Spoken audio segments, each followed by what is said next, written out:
turn the lights on. Am I ready? Yeah. You know what I'm going?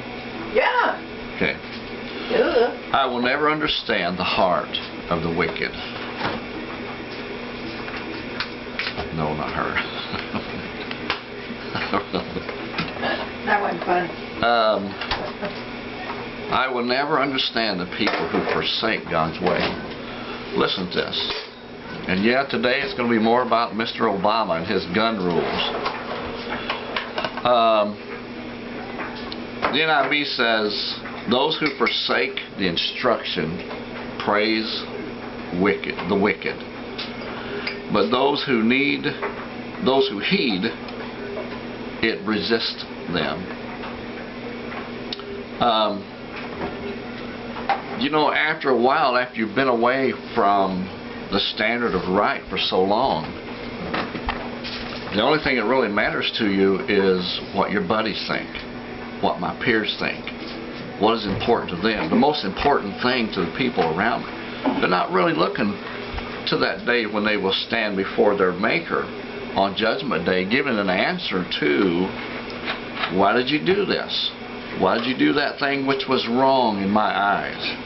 Says God. You might read it this way. Those who forsake the ways of God eventually begin to praise the wicked. Why is that? Because that's the only thing that's left. You know, the liberal side, you know, I have continuously asked liberals, how are you going to get past God the fact that you wholeheartedly support and give everything that you are to people who do everything they can to kill the unborn babies and keep it going and wedge money away from the righteous to try to support the thing, even doing every evil thing. I mean, and you know what they say? The only answer they've ever come up with that even come close to making any sense, and it makes sense to them only, it doesn't make sense to the righteous, because the righteous isn't that stupid. They say, well, because such and such a person did this, then I think this is the better choice of the two evil. I said, so, because you're mad at some fellow that did something 20 years ago, you're going to presently vote to kill a baby today.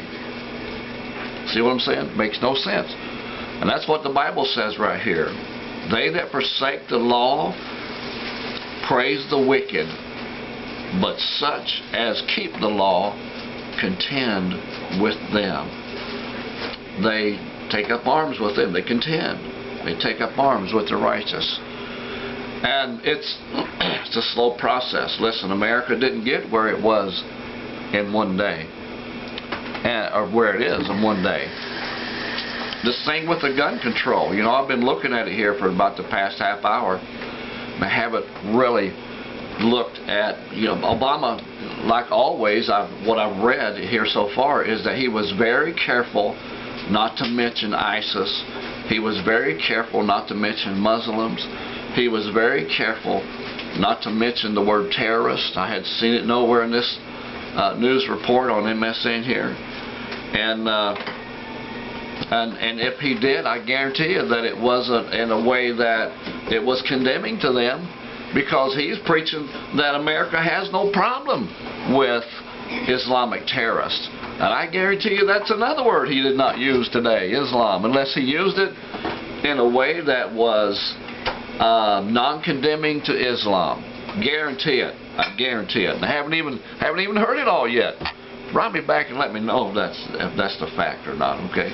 And I'll look some more at this later just to make sure. And I wanted to look a little bit. Now this is Proverbs 28:4 that we were talking about here just now. Something else I wanted to say, talk about, you know, Obama.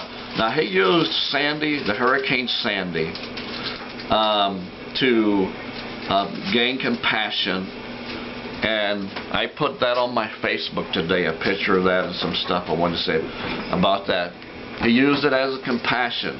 And what we got was another 4 years of misery out of Obama. And this is what he does. You know, the devil's good at that, using compassion to pull you in to a deceptive way that can get you tied up in something you really don't want to do. You know, several movies come into mind that have displayed this very well.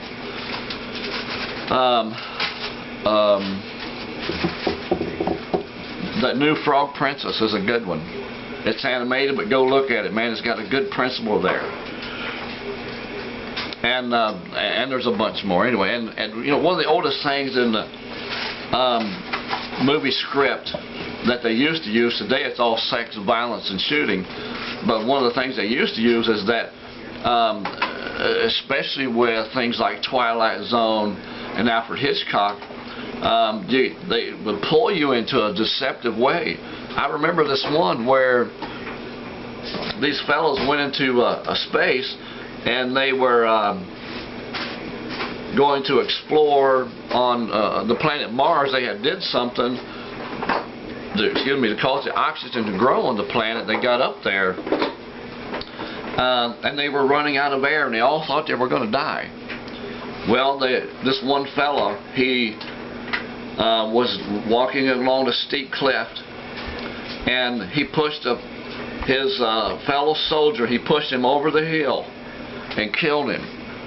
And not even an hour later, they took off their helmet and found out that the air was good to breathe after he had done killed his fellow. You know, that's what Obama is doing. You know, he is deceptively moving to a place where he is going to find out that he was very wrong in. Now, whether he will do it in this life or the next, he's going to do it. You know, but the prophecy that God told me about was that Obama will lose this battle. There's going to be two major things that take him down in this battle with guns. I don't know what they are. God didn't tell me that. All he said was that there will be two major things that will take him down in this gun battle. And I'm just going to sit back and watch it. I can't do anything to make it happen. I can't, you know, truthfully, all I can do is what I'm doing right now. I can talk about it, but God knows the future. He knows how it's going to turn out, and it will be the demise of Mr. Obama and all that he believes. This thing with the gun will show the world who he is and what he's up to and what he's doing in that. Okay, so, and I'm getting kind of short on time here. I've gotten to be a long talker here lately, but I just wanted to read a little bit of this MSN News report today. Obama on Tuesday described new steps in his administration. You know what he calls his administration? His ink pen. Executive orders. He's a one-man show. He's not American. He's not American. He uses so many communist tactics that it's not funny. He's nowhere close to being American, folks. Go back and read your Constitution and find out what an American is, okay? Wiping back the tears, it says. That's the same thing you did with Hurricane Sandy. You go back and look. Those folks are still struggling from Hurricane Sandy. He hasn't done anything. He forgot it. The next day, he forgot it ever happened.